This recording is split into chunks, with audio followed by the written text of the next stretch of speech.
Taste the Daily.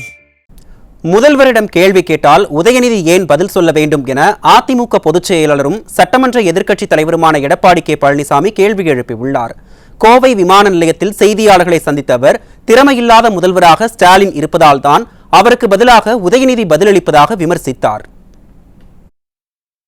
அப்பனா முதலமைச்சர் தான், இந்த நாட்டுடைய முதலமைச்சர் தான் பதில் சொல்ல வேணும்.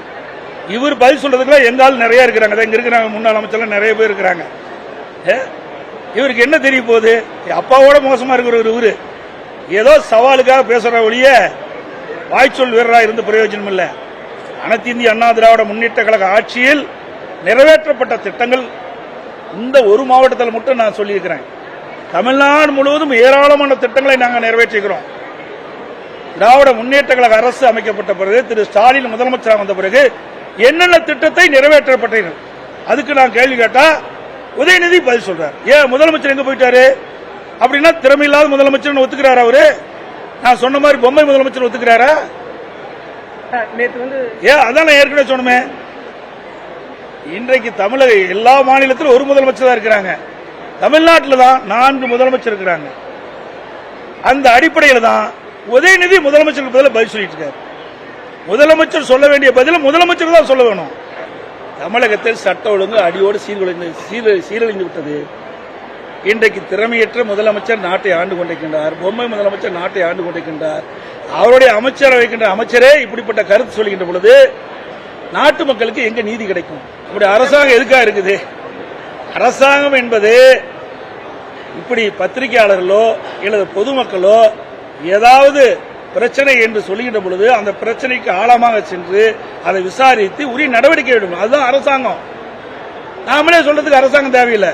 சில இடத்துல இப்படிப்பட்ட போதைப் பொருள் விற்பனை நடக்குதுன்னு சொன்னா அந்த அரசாங்கம் விழிப்போடு இருந்து செயல்பட்டு எந்தெந்த இடத்துல போதைப் பொருள் விற்பனை இருக்குது, எந்தெந்த நீ சொன்ன மாதிரி அந்த போதைப் பொருள் இப்பொழுது இங்கேயே தயார் பண்ணுகின்ற ஒரு சூழலாம் பத்திரிகையில பார்த்தேன். அப்படிப்பட்ட அவலங்களை இந்த ஆட்சியில் நடைபெற்றுக் கொண்டிருக்கின்றன. சட்ட ஒழுங்கு அடியோடு சீர்கட்டு விட்டது. காவல்துறைக்கு முழு சுதந்திரம் கிடையாது. அதனால அவர்கள் இந்த போதைப் பொருள் விற்பனை செய்கின்றவர்களை தடை செய்ய முடியாத ஒரு சூழ்நிலை இருக்குது. அதனாலதான் இந்த போதைப் பொருளை தடை செய்ய முடியல. திருச்சி விமான நிலையத்தில் ஒரு நிருபர் கேட்கிறாரு. அதுக்கு நான் ஒரு பதில் சொன்னேன். ஒத்த கருத்துடைய கட்சிகள் எல்லாம் எங்களோட இணைந்து அதுல உடனே விவாதமான அன்னைக்கு வச்சுட்டீங்க. பாரதிய ஜனதாவோட எடப்பாடி பழனிசாமி மறைமுக கூட்டணி ஏற்கனவே தெளிவுபடுத்திட்டேன். தெளிவா நான் சொல்லியாச்சு.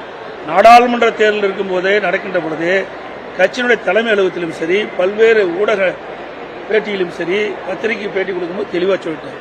சட்டமன்ற தேர்தலின் போது பாரதிய ஜனதாவுடைய கூட்டணி இல்லை என்று சொல்லப்பட்டு விட்டது. அதை வைத்து மீண்டும் மீண்டும் நீங்க கேள்வி கேட்டு இருக்கிறீங்க. என்ன சொல்றது? ஏற்கனவே நாங்கள் முடிவு செஞ்சு அறிவிக்கப்பட்டு விட்டது. திமுக எங்களுடைய எதிர்கட்சி. திமுக மக்களோட ஆட்சி அகற்றப்பட வேண்டும் என்பது நோக்கம். அதோட பாரதிய ஜனதாவுடைய கூட்டணி இல்லை என்பது எங்களுடைய நிலைப்பாடு. அதில் தெளிவா இருக்கிறோம். அதனால எதையும் பொருத்தி பேசக்கூடாது.